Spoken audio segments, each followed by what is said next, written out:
दंगों के समय में जब 4000 हमारे सिख भाई बहनों को जिंदा जलाया गया था, तब ये मौन क्यों थे?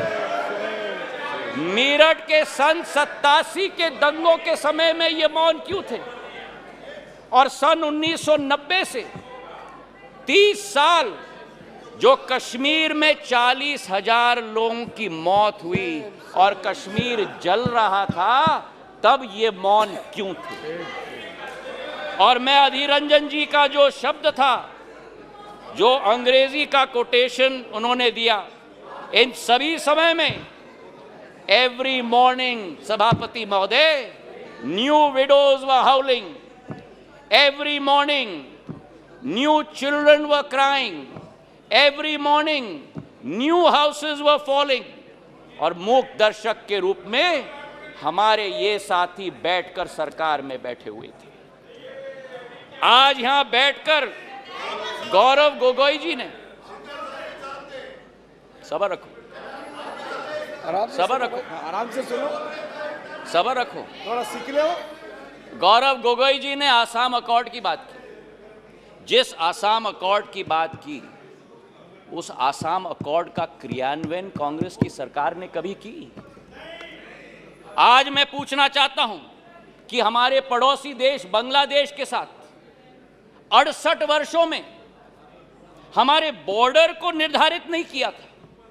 2014 में जब प्रधानमंत्री जी ने शपथ ली, 1 साल के अंदर बांग्लादेश का बॉर्डर निर्धारित करने का काम प्रधानमंत्री नरेंद्र मोदी जी ने किया था। अगर सच्चाई में बताऊं, प्लीज प्लीज, उत्तेजित मत हो, उत्तेजित मत हो गौरव। नो नो, अगर बोलते हो तो सुनने की क्षमता रखो, सुनने की क्षमता रखो। बैठिए, जनता ने आपकी चिल्लाने को आप बैठ जाइए, बैठ जाइए। सभापति महोदय, सभापति महोदय, नॉर्थ ईस्ट की सारी समस्या कांग्रेस की तुष्टीकरण की राजनीति के साथ शुरुआत हुई, जब उनको अपनी फायदा नॉर्थ ईस्ट में विदेशी घुसपैठियों को अंदर लेकर उनको नागरिकता देने की कावियात की शुरुआत और शरण और पहचान देने की कावियात की शुरुआत हुई। चार्जशीट सभापति महोदय बड़ी लंबी है। 1960 के दशक में जब मणिपुर में अलगाववादी समूह ने हिंसा की शुरुआत की, जब वो जन्म हुआ, तो वो कौन था जो उनके साथ बैठकर चर्चा करने के लिए तैयार था? वो कौन था जिन्होंने उनके साथ बैठकर समझौता किया? और आप भूल गए 1993 में जब 123 दिन मणिपुर जल रहा था, आपकी सरकार यहां भी थी, आपकी सरकार यहां भी थी, आपकी सरकार यहां भी थी, और आपकी सरकार वहां भी थी। और आज आप मणिपुर के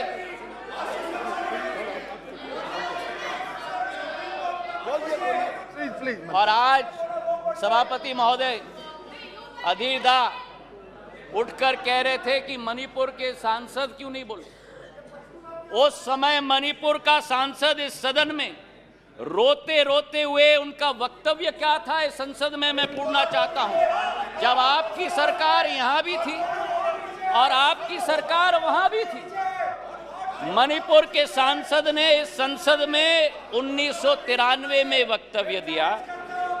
उन्होंने कहा, and I quote, the state government is helpless, it has no funds, the state government cannot even afford to purchase weapons for the security persons to fight the insurgents.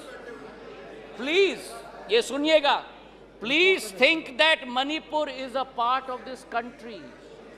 It affects the whole nation.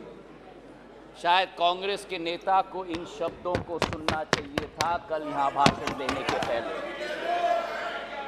मुझे आज सभापति महोदय मुजफ्फर वारसी जी की शब्द याद आती और मैं कोट करना चाहता हूं। औरों के ख्यालात की लेते हैं तलाशी, औरों की ख्यालात की लेते हैं तलाशी, और अपने गिरबान में झांका नहीं जाता। आज ये स्थिति उत्पन्न हो गई है। तथ्यों के आधार पर अगर हम बात करें, कल गृह मंत्री जी ने सदन में पूरा व्याख्यान दिया।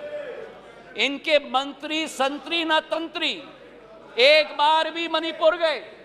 हमारे गृह मंत्री 3 दिन वहां रात दिन बिताए हैं। हमारे राज्य मंत्री ने 23 दिन, नित्यानंद राय जी ने मणिपुर में बैठकर स्थिति का जायजा लिया। आज राहत राशि वहां पहुंची है, अनाज पहुंचा है, वर्चुअल सिस्टम से स्कूल्स चल रही हैं, आर्मी की फोर्स पहुंची है, इवैक्यूएशन में हम मदद कर रहे हैं। जो भी हम लोग कोशिश कर रहे हैं, और आंकड़े की आप बात करते हो तो आंकड़े की पुष्टि करो।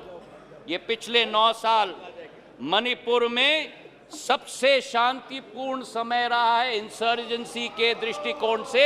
आपके 10 साल से 3 गुना कम इंसर्जेंसी हुई है और 6 गुना कम सिविलियन डेथ्स आज